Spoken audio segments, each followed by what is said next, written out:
의를 위해 살라라는 제목으로 함께 말씀을 받겠습니다. 베드로 전서는 핍박받고 있는 성도들에게 베드로가 보낸 편지입니다. 앞에서 이런저런 이야기를 했습니다. 우리는 어디에 소망을 두고 살아야 되는 잔지에 대하여, 또 소망 가진 자는 어떻게 살아야 되는지에 대하여, 또 우리는 무엇을 해야 되는지에 대하여 이런 이야기들을 좀 몇 가지를 했죠. 그러고 나서 오늘 베드로전서 3장 8절부터 22절인데 이것이 사실은 베드로가 말하고자 하는 본론에 관한, 핵심에 관한 이야기입니다. 핍박을 받고 있습니다.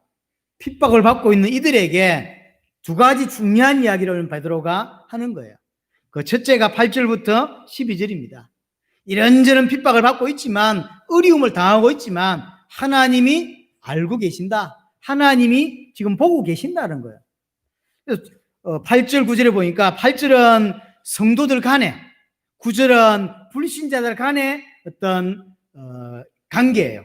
특별히 8절에 보면 마지막으로 말하는 의미는 내가 마지막으로 내 말한다는 의미가 아니라 앞에 몇 가지를 이야기했고 그게 종류의 마지막이라는 거죠.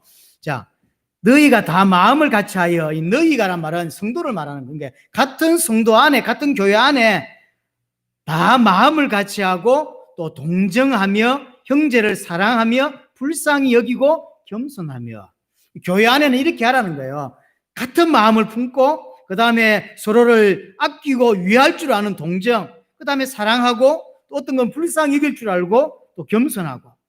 또 밖으로는요, 인간관계인데 밖으로는 악을 악으로 갚지 말고 욕을 욕으로 갚지 말고 도리어 복을 빌라. 사실은 두 개 다가 당연한 성도의 모습이지만 현실에서는 당연하지 않는, 현실에서는 사실 약간의 어려움이 있는 부분이죠. 먼저 교회 안의 부분을 먼저 좀 보면 같은 마음을 가지고 있고 서로 아끼고 또 사랑하고 불쌍히 여기고 겸손한 거 당연한 것처럼 보이지만 실제로 교회를 자세히 들여다보면 가장 쉬워야 되는데 사실은 그렇지는 않습니다. 교회들마다 분란들이 있고 분쟁이 있고, 고린도 교회도 그런 어려움들이 있었잖아요. 또 사실은 로마 교회도 우리가 로마서를 봤지만 마지막 부분에 보면 로마 교회 안에 사실은 이렇게 복음을 반대하고 비난하고 이런 사람들도 있었어요. 거기 안에 미묘한 갈등들이 있은 거죠. 교회들마다 이런 부분들이 사실 없잖아 있습니다. 근데 왜 그럴까?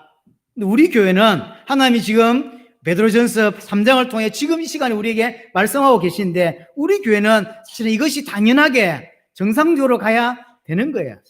그럼 왜 이렇게 안 될까? 하나님 앞에서 생각해 볼 필요가 있습니다. 왜 교회가 이런 모습으로 가지 못할까? 한 마음이 되지 못할까? 한 마음이 되지 못하니까 사실은 분란이 생기고 분쟁이 생기고 또 미워하고 이렇게 일이 생기겠죠. 결국은 하나예요. 한 마음이 안 되는 거거든. 왜 그럴까? 여러 가지 이유가 있을 수 있지만 근본적으로는 복음이 달라요. 같은 교회지만 복음을 이해하는 각도가 다르고요. 다 복음을 믿는다고 하잖아요.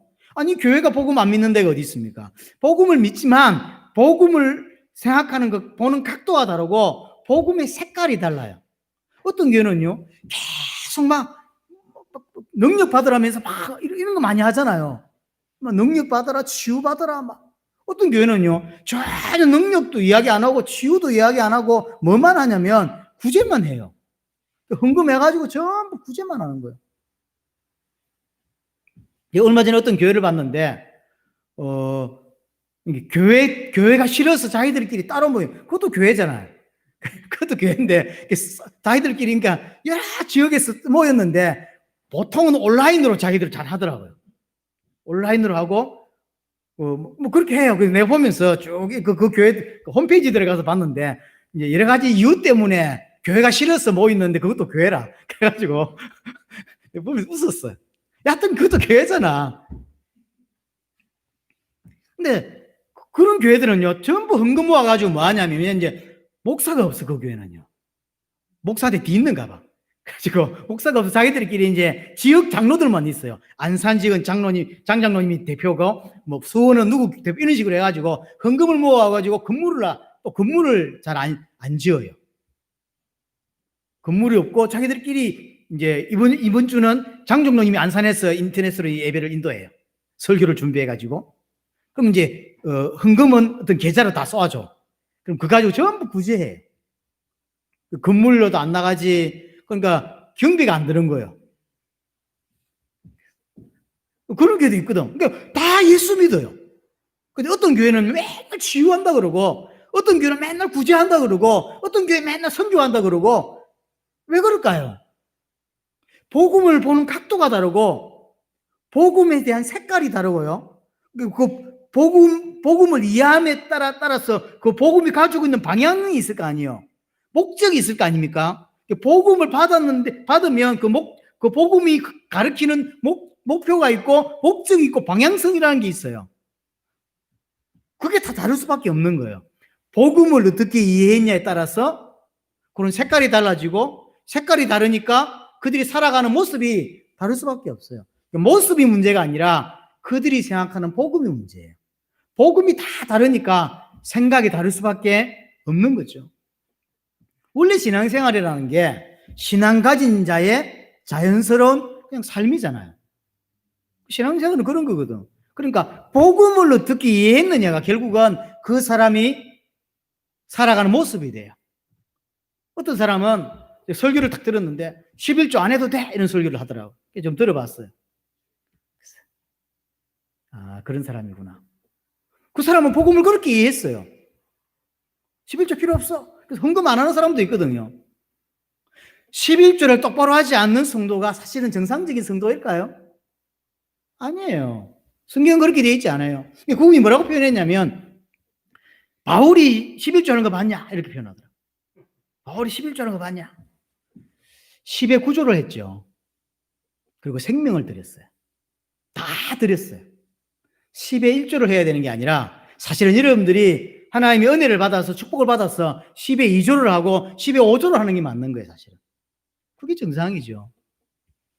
여하튼 뭐 딴 데로 또 잘못하면 흘러갑니다. 여하튼 복음을 생각하는 각도가 다르고 색깔이 다르니까 결국 드러나는 모습이 다른 거예요. 복음이 달라요. 그러니까 기도도 다르죠. 살아가는 모습이 다르죠. 방향이 다르죠. 내가 예수 믿고 살아가는 목적이 다르고 가치관이 다른 거예요. 그럼 어떻게 해야 되겠습니까? 복음으로 돌아와야죠. 성경에서 말하는 복음 속으로 돌아와야만 한 마음이 될 수 있고, 그렇죠? 한 마음이 될 수 있고 하나님과 같은 생각을 할 수 있는 거예요. 근데 교회는 자꾸 복음이 다른데 서로를 이해하려고 노력하는 프로그램이 자꾸 생겨요. 자꾸 서로를 이해하고 서로를 배려하고 이런 프로그램들이 교회에서 자꾸 생기는 거예요. 왜냐하면 가글을 모르고 하니까 상처가 된다면서 교회에 나오는 프로그램이 복음을 깨닫게 하는 프로그램이 아니라 서로를 자꾸 이해해서 서로를 좀 양보하고 배려하고, 그래서 교회가 이렇게 할 수 있도록. 그러면 되나요? 복음 자체가 다른데 서로를 배려해보면 뭐합니까? 복음 자체가 다른데 서로를 이해해보면 돼요. 근본적으로 배려할 게 아니에요. 교회는 배려를 배워야 될 게 아니라 복음을 정확하게 알아가는 거예요. 복음을 정확하게 알면, 제가 복음을 가졌어요. 그럼 여러분들이 복음을 가졌어요. 그러면 같은 생각, 같은 목적지가 있을 수밖에 없어요. 목적지가 같을 수밖에 없는 거예요.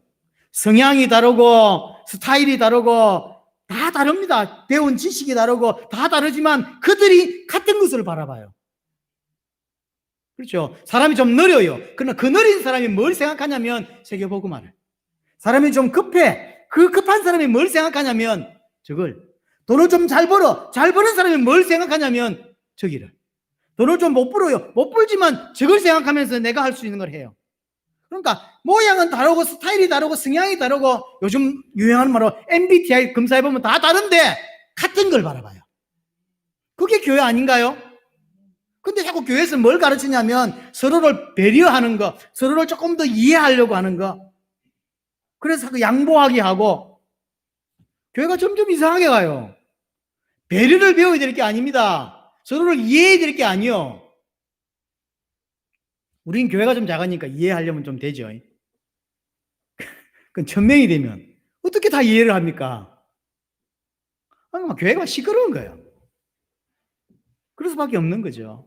그래서 서로를 배려해야 될 게 아니라 복음을 정확하게 알아가는 거. 그게 중요한 거예요. 복음이 같으니까 그 복음이 나의 복음이 되고 그 복음이 내 것으로 소화되고 복음이 같으니까 그 복음이 이루고자 하는 방향이 같고 그 복음이 목적하는 바가 같고 나는 나대로 저는 저 사람대로 그렇게 이제 함께 그것을 이루어가는 거죠. 함께 축구를 할 때 브라질하고 축구를 한다고 할 때 직접 뛰는 선수도 있고 후보 선수도 있고 코치도 있고 감독도 있고 그게 우리가 보이지 않지만 여러분 텔레비 그거 보면 연예인들이 노는 어떤 예능 같은 거 보세요. 그러면 3명 노는데 그 뒤에 몇 명 써 있죠. 카메라하고 감독들하고 뭐 작가들하고 100명 써 있어요. 3명이 나오는 방송인데 그 뒤는 100명이 써 있어요. 우리가 볼 때는 3명밖에 안 보이지만 실제로는 그거예요. 세계복음화가 그런 거예요. 역할이 다 다른 거예요. 역할이 다르지만 복음이 우리를 가르치고 복음이 우리를 끌고 가고자 하는 데는 같은 거예요. 그게 정상이죠. 복음을 받았는데 주를 위해 살고 싶지 않다? 그건 거짓말이에요. 분명히 제가 말할 수 있습니다. 복음 못 깨달았어요. 복음을 이해 못한 거예요. 그래서 또요. 성령 에베소서 4장에 보면 같은 복음 안에서 성령께서 우리를 하나 되게 하신다 그랬어요. 정말로 내가 복음을 받아서 성령이 내주하신다면 상대방이도 그대로 믿었다면 같은 성령이 임하신 거예요. 같은 성령이 딴 생각을 다르게 인도한다? 성령은 같은데 다른 방향으로 끌고 간다? 그렇지 않습니다. 성령이 우리를 끌고 가고자 하는 방향이 같은 거예요. 그렇죠? 예수를 그리스도로 깨닫게 하는 쪽으로 끌고 가고요. 예수가 그리스도라는 사실을 전 세계에 증거하는 쪽으로 끌고 가는 거예요. 기억하셔야 됩니다. 내 삶의 이유, 내가 경제 활동을 하는 이유에 가장 기쁜 것이 그거예요. 근데 그런 게 싫은 거예요. 그냥 적당히 교회 다니고 복음 아는 체 하며 살기를 원하지 대부분의 사람들은 복음을 깊이 깨달으려고 하지 않아요. 그러니까 복음이 같죠. 성령이 같죠. 그러니까 한 소망 안에서 같은 소망 안에서 부르심을 받았다고 바울은 이야기를 하죠. 그러면서 뭐라고 이야기해요? 하도 하나가 안 돼서 그런지 주도 한 분이요 믿음도 하나요 세례도 하나요 하나님도 한 분이다 라고 바울이 이야기했어요. 다 하나라는 거죠. 주님도 한 분이고 믿음도 안 하고 세례도 안 하고 하나님도 한 분이고 소망도 하나다. 왜 그리 싸우냐 이런 말이거든. 사실은 에베소 교회복 하는 소리가. 그럼 결국은 배려를 배워야 될 게 아닙니다. 복음을 깊이 각자가 이해해야 돼요. 그러면 같은 방향으로 같은 것으로 갈 수밖에 없는 거죠. 또 하나 구절이 이제 세상 사람들에게 관계인데 악을 악으로 욕을 욕으로 갚지 말고 도리어 복을 빌라라고 되어 있습니다. 이게 가능한 이유는 사실은 일반적으로 불가능합니다. 어떻게 악을 악으로 안 갚습니까? 제가 우리 딸이 있는데 누가 우리 딸에게 어려움을 줬다. 제가 가만히 있겠어요? 제가 할 수 있는 모든 힘을 동원해가지고 누르려고 하겠죠. 근데 악을 악으로 갚지 말라는 거예요. 욕을 욕으로 갚지 말라라고 말합니다. 왜 그러냐면 두 가지 때문이에요. 하나는 신분이 바뀌어버렸어요. 악을 악으로 갚아야 되는 신분이었는데 그게 정상인데 이제는 내가 하나님의 자녀가 되어버렸어요. 그러니까 하나님이 나를 책임지는 사람이 되어버렸고 하나님이 나를 이렇게 붙잡아주는 그런 신분이 된 거예요. 그래서 이제는 우리는 세상을 살리는 자가 되었지 악을 악으로 이게 이는 이로 이렇게 사는 사람이 안 된 거예요. 뭐라 할까요? 지난주 주일 예배 마치고 집에 왔더니 우리나라 최고의 부자 한 분이 돌아가셨더라고요. 그래서 그 아들이 상속세를 내는데 10조나 11조 정도 내야 된다면서요. 와, 이런 거예요. 제가 그분의 양아들로 들어갔다 생각해 보세요. 제가 예를 들어서 남은 30년을 열심히 돈을 모으면 얼마쯤 모을 수 있을까요? 내가 그분의 양아들로 탁 들어간 거예요. 양아들로 들어가는 순간 사실은 내가 재산이 벌써요 몇 조가 딱 되는 거예요. 아무 일도 안 했는데 몇 조가 딱 되는 거예요. 그런 거예요. 내가 하나님의 자녀가 되었다고 하는 그런 거예요. 하나님의 보호하심, 하나님의 어루만지심, 하나님의 지키심이 있는 존재가 내가 된 거예요. 그래서 예수님도 제자들에게 누가복음 6장에 보면 원수를 사랑해라 이렇게 표현했죠. 불가능한 이야기입니다. 그러나 정말로 하나님이 나를 책임진다면, 정말로 하나님이 나를 컨트롤하는 게 맞다면 가능해지는 거예요. 그래서 바울도 로마서 12장에 보면 박해하는 자를 박해하고 저주하지 말고 도리어 축복해라. 또 아무에게도 악을 악으로 갚지 마라 라고 표현을 했습니다. 신분이 바뀌었고 또 하나가 삶의 방식이 사실은 바뀌었어요. 옛날의 삶의 방식은 옛사람의 삶의 방식이라고 성경은 이야기합니다. 육신이 기준이었어요. 그러나 이제 삶의 방식이 바뀌어버렸어요. 이제 옛사람이 아니라 하나님의 인도를 받을 수 있는 존재가 됐죠. 그래서 로마서 12장에 보면 원수 갚는 것을 하나님께 맡겨라 라고 표현해요. 하나님이 하시겠다는 거예요. 야, 네가 싸움하고 제대로 끝낼 수 있겠어? 내가 할게 이 말이에요. 이해되죠? 막 조폭들이 자기들끼리 막 싸우다가 최고 싸움 잘하는 사람이 이제 자기 밑에 아이가 하나에게 큰 어려움을 당했다 할 때 그 사람이 가가지고 상대편을 못 이겨. 근데 내가 가서 끝낼게 이 말이거든. 그러니까 하나님 말씀하시는 거예요. 네가 해가지고 네가 욕하고 네가 싸움 걸고 네가 그래가지고 저 확실하게 밟을 수 있겠어? 내가 할게. 내가 책임질게. 그 말이에요. 그러니까 신분이 바뀌었고 이 사람의 삶의 방식이 바뀌었기 때문에 이렇게 말씀하고 있는 겁니다. 근데 이게 언제 가능하냐면 교회 다닌다고 가는 게 아니에요. 교회 다닌다고 해서 원수를 사랑하게 되고 교회 다닌다고 해서 악을 악으로 갚지 않는 이런 삶을 살아내느냐? 그렇지 않습니다. 복음이 크게 보일 때, 와, 복음이 이런 거구나 라고 느끼실 때, 예를 들어 우리나라에도 손영원 목사 같은 분이 근본적으로 사랑하는 이런 부분들이 많았겠지만 자기 아들을 죽인 자를 자기 양아들로 삼아서 키우잖아요. 그게 일반 사람은 불가능합니다. 교회 다닌다고 되는 게 아니에요. 자기를 비운다고 되는 게 아닙니다. 그렇죠? 복음이 어마어마하게 크고 내가 하나님의 사랑을 크게 받았다는 걸 알 때 그게 가능해지는 거예요. 그러면서 뭐라고 이야기하냐면 보세요. 9절 마지막 부분에 이는 그렇게 이제 요걸 갚지 않고 또 악을 악으로 갚지 않는 이유는 뭐냐면 또 복을 빌어주는 이유가 뭐냐면 이는 복을 이어받게 하려 하십니다. 누가요? 우리를 핍박하는 자들이. 그러니까 지금은 핍박자예요. 그러나 시간이 지나서 나와 함께 나와 같은 자리에 설 수 있도록 나와 같이 똑같이 복을 비는 자로 나와 똑같이 예수를 그리스도로 믿는 자로 세우게 하기 위하여 그렇게 안 한다는 거예요.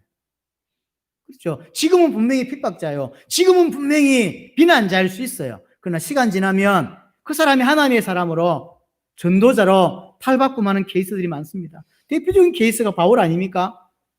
바울이 스데반을 죽일 때 그게 전체를 관리했던 사람이고 그게 정인이었어요. 그 사람이 이제 사람을 살리는 사람이 되었고 복을 비는 사람이 되었어요. 자, 합쳐서 결국 8절 9절을 통해서 하나입니다. 하나님이 보고 계신다. 그래서 악을 악으로 갚지 마라. 하나님이 알고 계신다. 그래서 핍박 중이지만 하나가 되라. 그런 거잖아요. 그러면서 하는 말이 10절부터 11절 결론적으로 하는 이야기죠. 생명을 사랑하고 좋은 날 보기를 원하는 자는 생명을 사랑하고 좋은 날 보기를 원한다라고 표현했죠. 쉽게 어려운 가운데서도 정말로 가치 있고 의미 있는 인생을 살아내려면 이런 말이에요. 핍박이 오잖아요. 그러니까 당연히 사실은 핍박하는 자를 미워하고 죽이고 싶은 거예요. 근데 그렇게 하지 말라는 거죠. 왜냐하면 정말로 생명을 사랑하고 좋은 날 보기를 우리가 핍박받는 어려움 당하는 중에 있지만 정말로 가치 있는 인생을 살고 싶지 않냐는 거예요. 그렇다면 그렇게 하지 마라. 왜냐하면 하나님이 알고 계신다. 내가 지금 어려워하는 거 하나님이 알고 계세요. 내가 지금 뭐로 고통당하는 거 하나님이 알고 계신다는 거죠. 사실은 가서 한 대 때리고 싶고 죽이고 싶지만 하나님이 알고 계신다는 거죠. 하나님 앞에 서라. 하나님 앞에 서라. 그래서 혀를 금하고 함부로 말하지 말고 또 악한 말을 거치고 그 입술로 거짓을 말하지 말고 악에서 떠나 선을 행하고 화평을 구하며 하나님이 알고 계시니까. 그래서 하나님 앞에 서는 거예요. 어려움 중에 사는 저희들이 반드시 놓치지 말아야 될 신앙, 믿음이 뭐냐면 하나님이 보고 계신다. 하나님이 알고 계신다. 그래서 하나님을 의식하는 삶, 하나님을 의식하는 삶을 사셔야 돼요. 옛사람의 습관을 버리고 옛사람의 방식을 버리고 하나님 앞에 서는 거야. 그러면서 12절 보세요. 주의 눈은 의인을 향하시고 하나님은 우리를 보고 계신다고 합니다. 그의 귀는 의인의 간구에 기울이시되 하나님은 누구의 기도를 듣고 계시냐면 자기 백성들의 기도를 듣고 계신대요. 하나님, 제가 너무 힘들어요. 알고 계시고 듣고 계신대요. 하나님, 제가 너무너무 어렵습니다. 하나님이 그걸 어젯밤에 들으셨고 알고 계신다는 거예요. 또한 주의 얼굴은 악행하는 자들을 대하시느니라.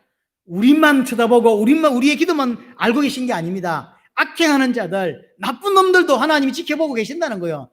하나님 눈 뜨고 보고 계신다는 거예요. 그러니 하나님 앞에 서라. 절대로 놓치면 안 되는 거. 어려울수록, 문제가 많을수록 절대로 놓치지 말아야 될 게 뭐냐면 하나님 앞에 서는 거예요. 하나님이 알고 계신다. 하나님이 보고 계신다. 그럼 하나님 뜻이 뭘까요? 이렇게 들어가야 돼요. 그래야 하나님의 인도를 받게 돼요. 자, 두 번째입니다. 두 번째가 13절부터 22절입니다. 한마디로 의를 위해 살아라는 거야. 고난이 오니까 피하고 싶고 핍박이 오니까 그냥 육신이 위해 살고 싶어요. 도망가고 싶어요. 근데 베드로가 이야기합니다. 의를 위해 살아라.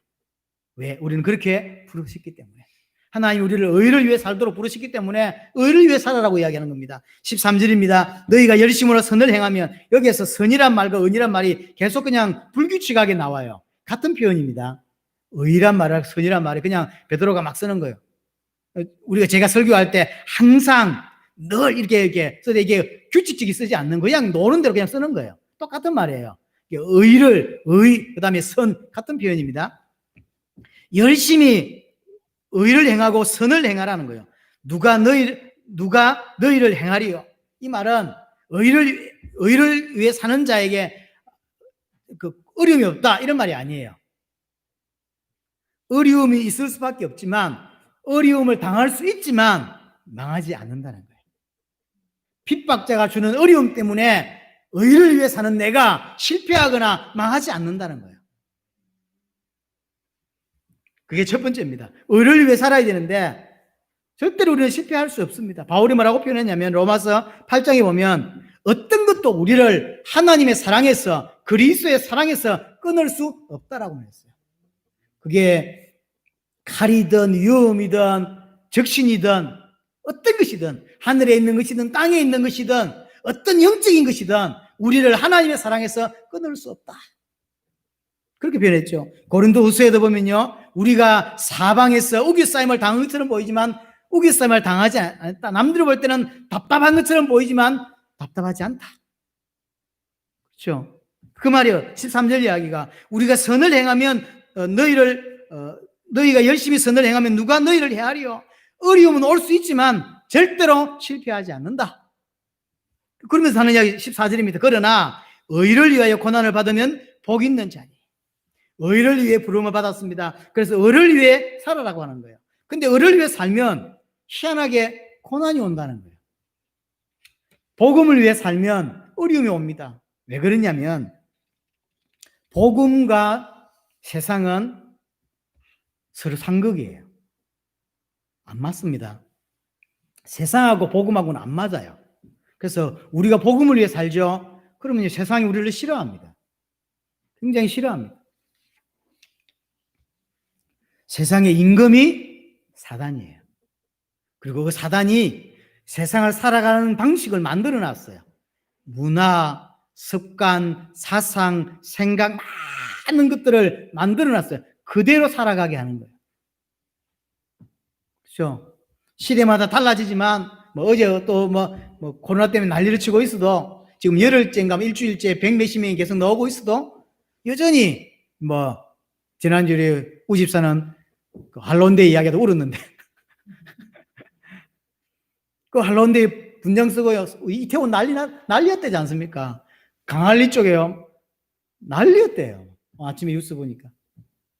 난장판이 됐다 하더라고요. 코로나가 더 번지지 않기를 원하지만 하여튼 그런 것들 안 하면요 이상한 거예요. 그런 거 뒤집어서 어디 가야 되고 우리는 그런 귀신 안 믿어라고 하지만 그러니까 그게 문화예요. 그게 사단이 그 사람들의 인생을 끌고 가는 방법이에요. 시대가 지나면 바뀌겠죠. 또 할로윈이 아니라 또 딴 게 생기겠죠. 그러면 그들 가는 거예요. 일평생 하나님 자녀 모른 채 그렇게 사는 거예요. 유행 따라서 풍속 따라서 그 당시의 사상과 이런 것에 따라서 그냥 살아가는 거예요. 남들이 그거 좋아하니까 그렇게 살아가는 거죠. 복음을 위해 살면 고난이 올 수밖에 없어요. 싫어하기 때문에. 사단이 싫어하고 문화가 싫어해요. 이 땅에 사는 사람들이 정말로 복음 위해 살 때 좋아하는 사람들 한 사람도 없습니다. 그러나 고난이 올지라도 의를 위해 살라고 하는 거예요. 고난은 올지라도 뭐가 선이고 뭐가 을까요? 언약에 순종하는 게 의고 선이죠. 아담에게 있어서 하나님이 뒤에 후대들이 선악과라고 표현을 했지만 정확히 말하면 선악과라기보다는 선과 악을 알게 하는 나무라는 의미잖아요. 우리는 그게 명사처럼 쓰고 있지만 아담은 그걸 알았어요. 뭐가 선이며 뭐가 악인지. 언약의 순종에 따라가는 것이 선이고 의죠. 그게 불순종하는 게 불의예요. 그게 악이에요. 하나님 우리에게 예수가 그리스도라는 영원한 언약, 사람을 구원할 수 있는 영원한 언약을 주셨고 그 언약을 믿는 자는 주의 다시 오심이라는 언약을 우리에게 허락하셨어요. 그 언약에 순종하며 살아가는 것, 주의 다시 오실 수 있도록 내 인생을 거는 것, 그것이 의고 그것이 선이에요. 그래서 정말로 예수를 그리스도로 믿는 자는 주님이 다시 오실 수 있도록 살아가는 것이 당연한 거예요. 특별한 게 아니에요. 그렇죠. 그래서 그게 의예요. 그게 선이에요. 성도는 그 의를 위하여, 그 선을 위하여 부름을 받았습니다. 하나님의 계획을 성취할 자로, 하나님의 계획을 이룰 수 있는 자로 부름받은 거예요. 근데 이제 고난이 있어요. 그러니까 사람들이 가기 싫어해요. 내 돈이라고 생각하거든. 근데 이제 목사를 저 어디 보내려고 하니까 돈을 좀 헌금을 해야 되거든. 아깝거든. 그런 교회 있다고 생각해 보세요. 그러니까 이제 그런 거 싫은 거예요. 적당하게 교회 딱 다니고 그냥 자기가 생각할 때 복음은 그런 거예요. 그냥.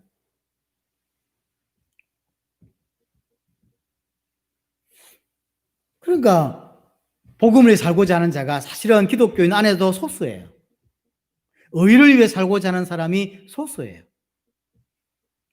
그런데 고난이 있음에도 불구하고 의를 위해 산다. 복 받은 자일 수밖에 없는 거죠.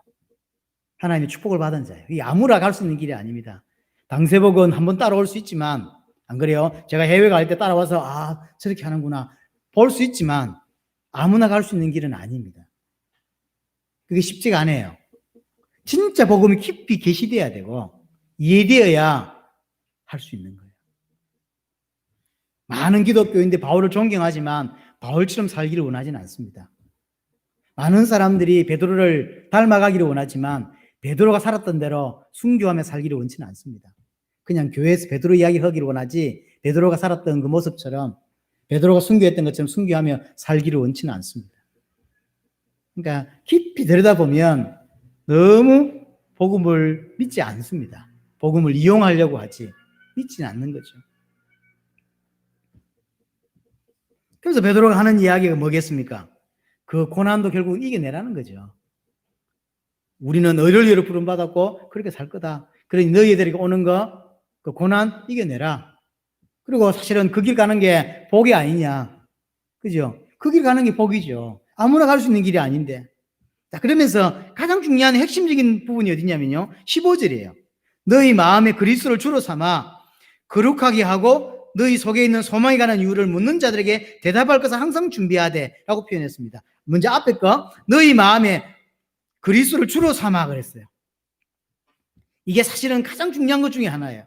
우리 마음에 그리스도가 주로 발견되어지고 주로 믿어져야만 사실은 그 고난의 길임을 알면서도 의를 위해 살 수 있고요. 그렇게 살 수 있는 거예요. 근데 이게 안 보이니까 고난밖에 안 보이는 거예요. 저 길 가면 어려운데 라고 밖에 안 보이는 거죠. 모든 두려움을 이기는 길이 그리스도가 내게 주로 발견되는 거예요. 14절 마지막 부분에 뭐라고 되냐면 그들이 두려워하는 것을 두려워하지 말며 세상 사람들이 두려워하는 게 뭐냐면 핍박자예요.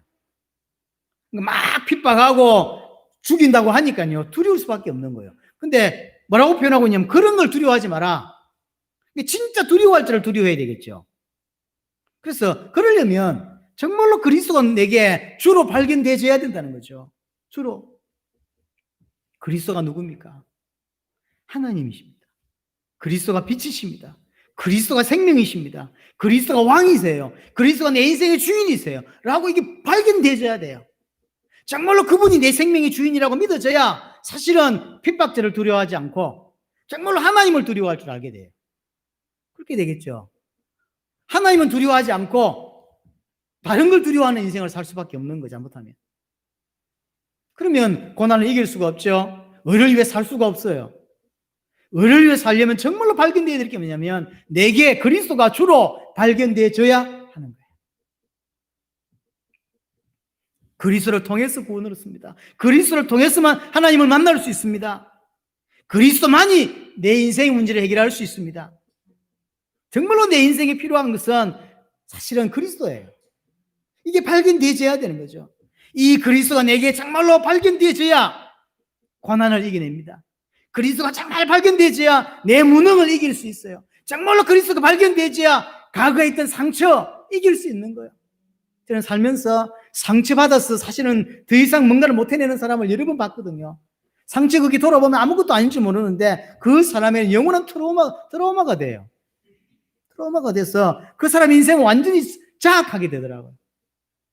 대구 지하철에 불나서 그 살아난 사람은 그 지하철을 지금까지도 못 탄다고 하잖아요. 우리가 볼 때는 뭐 다시 불나는 것도 아니고 그걸 왜 못 타라고 하지만 그렇지가 않대요. 못 탄대요. 그게 트라우마로 삼는 거예요. 트라우마. 상처가 그래요. 사람에게서 받은 상처, 여러 가지만 상처받은 사람들은 못 이겨내는 거예요. 근데 정말로 예수가 그리스도로 나의 주로 발견되어지면 그 상처를 넘어서게 되는 거예요. 이겨낼 수 있는 거예요. 지금 여러 가지 어려운 환경이 있습니다. 내게 그리스도가 발견되어져야, 그것도 주로 발견되어져야, 생명의 주인이라는 게 발견되어져야 이겨낼 수 있는 거예요. 그래서 사실은 어려울수록, 고난이라고 생각할수록, 내게 답답한 일이 생길수록 다른 데 몸부림쳐야 될 게 아니라 그리스도를 발견하려고 몸부림쳐야 돼요. 그게 정상이에요. 그리스도가 발견돼야 모든 걸 넘어서는 거예요. 두려워할 사람들은 이걸 발견되지 않으니까 정말로 두려워할 하나님을 두려워하지 못하고 그리스도는 두려워하지 않으면서 사람을 두려워하는 그런 인생이 돼버려요. 근데 주가 그리스도가 나의 주로 발견되어지는 순간 사실은 하나님이 두렵지. 그래서 어떤 성경 마태복음 10장에도 보면 몸과 영혼을 능히 지옥 보낼 자를 두려워해라. 로마의 핍박자들 왕을 두려워하지 말고 실제로 그 왕을 지옥 보낼 수 있는 하나님을 두려워할 수 있는 자가 되라고 말하고 있는 거죠. 이게 키입니다. 정말로 그리스도가 내게 주로 발견되지면 의를 위해 살 수 있고 고난이 와도 의를 위해 사는 거예요. 이게 발견되지 않으면 하나님이 내 생명의 주인이라고 발견되지 않으면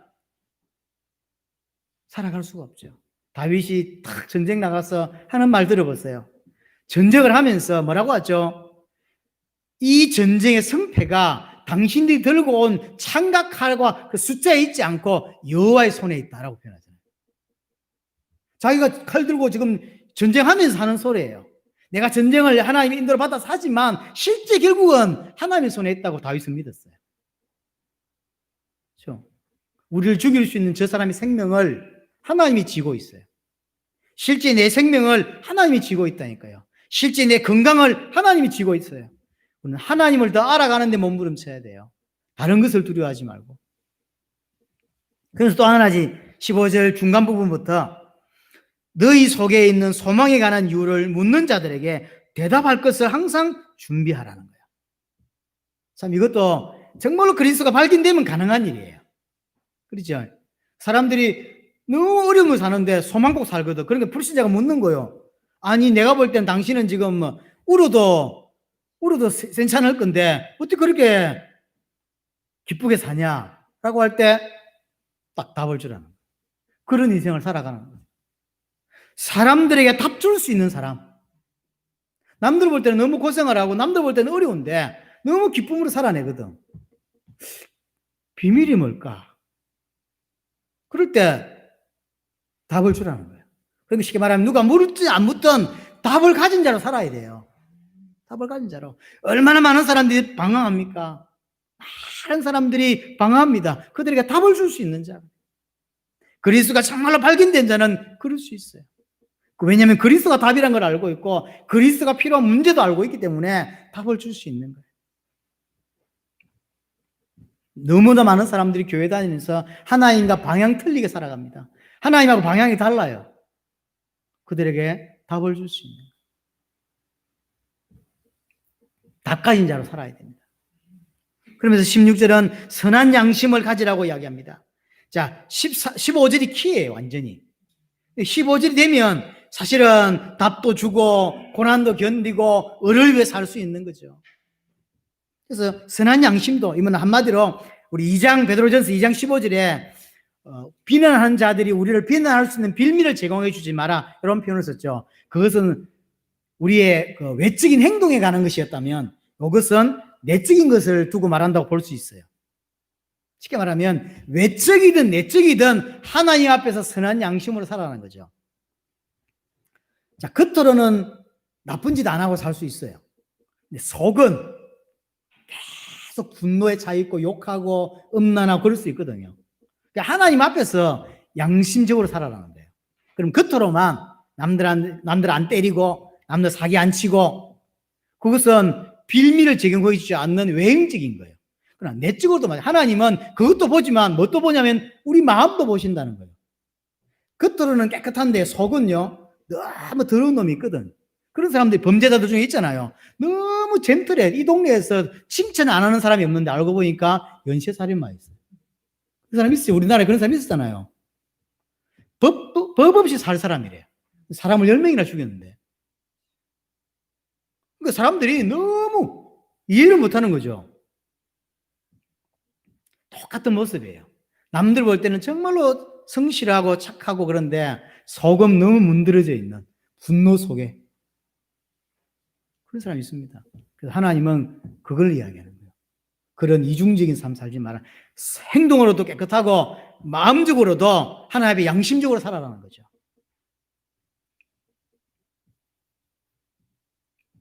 바울은 사도행전 23장에 보면 나는 범사의 양심을 따라 하나님을 섬겼다. 겉으로만 아주 우리 바울이라는 선생은 정말로 복음 위한 자야 라고 보이게 산 게 아니라 그것뿐만 아니라 속으로도 하나님 보실 때도 참 넌 참 복받았구나 라고 느낄 수 있도록 그렇게 바울은 그렇게 살았다는 거예요. 우리 또한 그렇게 살아야 된다는 거죠.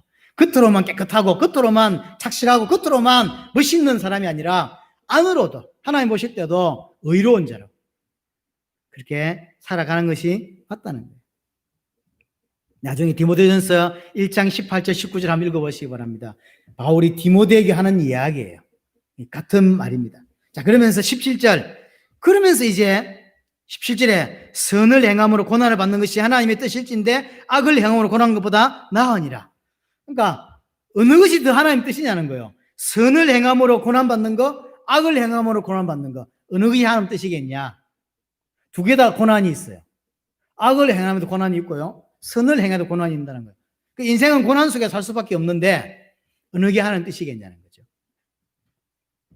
뭐 답은 간단하죠. 선을 위해 살아라는 거예요. 선을 위해 살아라. 고난 올 수밖에 없지만 그래서 그 17절에 설명하는 게 18절입니다. 우리가 믿는 그리스도가 선을 위하여 의를 위해 고난을 받지 않으셨냐? 그렇죠? 그리스도가 우리를 위해서 의를 위해서 고난을 받지 않으시냐? 그리스도께서 그리스도의 고난으로 말미암아 그리스도의 십자가 죽음으로 말미암아 죄 문제를 영원히 해결하는 고난이었거든요. 그리스도의 고난은 죄 문제를 영원히 해결하는 고난이었고 그리스도의 고난은 죽음의 세력을 잡은 마귀를 없애하는 고난이었고 하나님을 만나게 할 수 있는 그런 길을 여시는 그런 고난이었어요. 오늘 말한 대로 의인으로서 불의한 죄를 대속하는 그런 고난이 그리스도의 고난이었습니다. 또한 그리스도의 고난은 단번에 해결하는, 단번에 영원히 인생의 문제를 해결하는 그런 고난이었습니다. 두 번 다시 필요하지 않았죠. 히브리서 10장 14절에 말한 대로 한 번의 제사로 영원히 온전케 하셨습니다. 모든 인류의 모든 죄를 단번에 영원히 온전케 해결하신 분, 그분이 그리스도입니다. 그리스도도 우리를 위하여, 의를 위하여 고난받지 않으셨냐? 우리가 어떻게 살아야 되겠냐? 의를 위하여 고난받는 거 어떤 면에서 당연하다, 그 말이죠. 그러면서 18절 마지막 부분에 육체로는 죽임을 당하셨지만 영으로는 살리심을 받으셨다. 무슨 뜻이냐면 부활하셨다는 거죠. 그러니까 모든 문제가 해결되었다는 것으로, 해결되었다는 그 확정으로 부활했다는 거예요. 그리스도가 우리의 문제를 해결하기 위해서 십자가에 죽으셨고 그것이 십자가에서 다 끝났다는 증거로 부활하지 않았냐? 그럼 우리는 어떻게 살아야 되겠냐? 우리의 고난 또한 그리스도처럼 사람을 살리는 고난이어야 합니다. 우리의 육신 때문에 고난받는 거 버리고 우리의 실수 때문에 고난받는 것이 아니라 이제 우리의 고난과 우리의 수고는 하나님의 뜻을 이루는 수고, 하나님의 계획을 이루는 수고여야 합니다. 여러분의 수고, 여러분들의 헌신 때문에 사실은 100개국 제자들이 찾아섰습니다. 앞으로 계속 더 찾을 것이고 세계복음화를 완성할 것입니다. 금요일 밤 11시 반에 파키스탄 제자들하고 메시지를 나눴습니다. 이중통역을 했어요. 현장에서도 이중통역이 사실은 어렵거든요. 어려운데 이 카메라를 보고 노트북을 쳐다보면서 이중통역으로 메시지를 했어요. 어떤 제자들인지는 저는 알 수가 없죠. 그러나 로즈라고 하는, 우리 안산에 와 있다가 이제 복과교 연결되어지고 그래서 파키스탄 사역을 책임지고 있었던 그 로즈라고 하는 목사님이 이제 주축이 되어서 파키스탄 사역을 하고 있습니다. 여러분 알다시피 파키스탄의 우리 멤버들은 사실은 몇 년 전에 파키스탄 전체 기독교인 중에 가장 전도를 많이 한 단체로 뽑히기도 했었어요. 그러니까 막 쉼없이 파키스탄 전역을, 파키스탄은 복음 전하기가 쉽지 않은 나라입니다. 그래서 기독교인들 따로 모여 살기도 하고 또 예배할 때 밖에서 총 들고 서 있는 모습도 봅니다. 왜 그러냐면 테러들이 계속 일어나고 있거든요. 가끔 1년에 꼭 두세 번씩 어떤 교회들이 예배 중에 폭탄 테러가 일어나서 몇십 명씩 죽는 일이 매년 일어나요. 그래서 사실은 교회 갈 때 오늘이 마지막 예배라는 생각을 늘 하던 건 아니겠지만 할 수밖에 없어요. 그런 속에서 그들은 예수를 믿는다니까요. 오늘 가는 예배가 마지막일 수 있어요. 왜냐하면 그게 이제 더 이상 일이 있어 못 가는 게 아니라 폭탄 테러 때문에. 그게 1년에 몇 건씩 늘 생겨요. 중요한 집회할 때는 그래서 이렇게 총 들고 밖에서 서 있는 거예요. 테러가 안 일어나도록. 그들에게 제가 메시지를 했습니다. 당시복 사역이 뭔지에 대해서 원한다고 해서 그쪽에 관계된 메시지를 한 1시간 정도, 더 이상 못 하겠더라고요. 이중통역으로 한다는 게 또 그렇게도 있었고 얼만큼 전달되는지를 잘 모르겠더라고. 그래서 하여튼 내가 할 수 있는 최선을 다했는데 끝나자마자 로저 목사님이, 이 친구도 한국 좀 살았다고, 박 목사님 반갑습니다 이러면서 이렇게 말을 하거든요. 그러면서 목사님 이중통역으로 또 얘한테 와야 되니까 어려우니까 바로 이야기를 하더라. 한국말로 약간 더듬거리면서. 지지난주인가 방글라데시 멤버들하고 했던 그 메시지, 장세기 3장 메시지를 이 시간에 좀 해달라는 거예요. 1시간 메시지를 끝냈는데 그거 다시 하겠어요.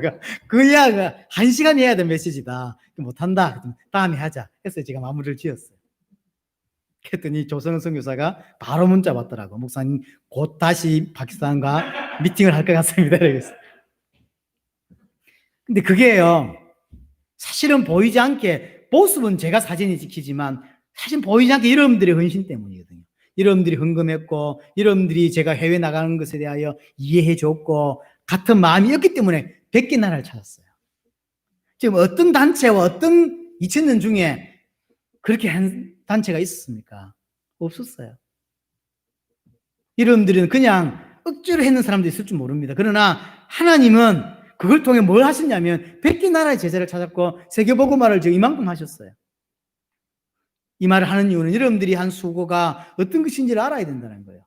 우리는 앞으로도 우리의 수고, 우리의 여러 가지 어려움을 당하겠지만 우리 세계복음화를 완성하게 될 것입니다.